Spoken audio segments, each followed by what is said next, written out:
করবেন কি? যখনই আপনি টিচার রিক্রুটমেন্ট করতে যাচ্ছেন, কেউ না কেউ কোর্টে গিয়ে একটা পিল গিলে খেয়ে নিচ্ছে, একটা পিল করছে আর আটকে দিচ্ছে। আরে ছেলে মেয়েদের চাকরির প্রয়োজন নেই, আমি তো দিতে চাই, তোমরা কোর্টে যাচ্ছ কেন? কোর্টে গিয়ে আটকাচ্ছ কেন?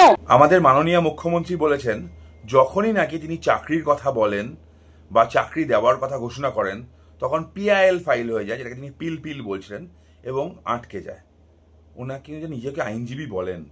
তা মাননীয় মুখ্যমন্ত্রী, আপনাকে বলছি, হ্যাঁ আপনাকেই বলছি, হাইকোর্টে যে কোনো মামলা করলেই সেটা গ্রহণ হয়ে যায় না, এভিডেন্স লাগে। আপনারা দুর্নীতি বন্ধ করে দিন, স্বচ্ছ নিয়োগ করুন, পশ্চিমবঙ্গের যোগ্যরা চাকরি পাক, এইটুকুই তো আমরা চাই। যদি না করেন তাহলে মামলা হবে, অস্বচ্ছতা থাকলে মামলা হবে, আপনারা চুরির চেষ্টা করলে মামলা হবে।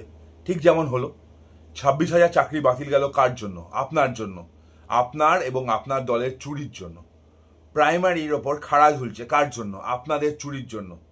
পার্থ মানিক এরা কারা?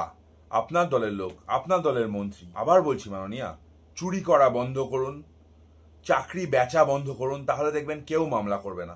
আসলে আপনাকে পশ্চিমবঙ্গের মানুষ আর বিশ্বাস করে না, এবং বারবার প্রমাণ হয়েছে, যতবার মামলা করা হয়েছে ততবার স্টে হয়েছে। তার কারণ কি?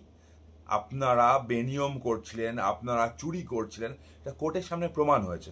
তাই বলছি, বড় বড় ডায়লগ না দিয়ে চুরিটা বন্ধ করুন, দেখবেন আর কোর্টে মামলা কেউ করবে না। তিনি বলেছেন 2 কোটি চাকরি নাকি তিনি ব্যবস্থা করে দিয়েছেন রাজ্যে। আচ্ছা, 10 কোটি জনসংখ্যা, 7 কোটির কাছাকাছি ভোটার, তার মধ্যে 2 কোটি মানুষ কাজ পেয়ে থাকে, মানে 7 কোটির মধ্যে 2 কোটি, তা আপনার পাশের বাড়ির লোকটাও তো কাজ পেয়েছে, সেই হিসাবে ধরলে পেয়েছে কি? আমাদের রাজ্যের মুখ্যমন্ত্রী বলে আমাদের রাজ্য 100 দিনের কাজে নাকি পরপর 5 বছর প্রথম ছিল। একটা রাজ্য 100 দিনের কাজে প্রথম, তার মানে সেই রাজ্যে কোনো কর্মসংস্থান নেই। তাহলে 2 কোটি কাজের ব্যাপারটা পুরো ভাঁওতা। রাজ্যের প্রায় 40 লক্ষ মানুষ আজকে পরিযায়ী শ্রমিক। তো মুখ্যমন্ত্রী পরিযায়ী শ্রমিকদেরও কি রাজ্যে কাজের ব্যবস্থা হয়েছে বলতে চাইছেন? মুখ্যমন্ত্রী যখনই কথা বলেন মিথ্যে কথা বলেন। তিনি শেষ কবে সত্যি বলেছেন তিনি ভুলে গেছেন।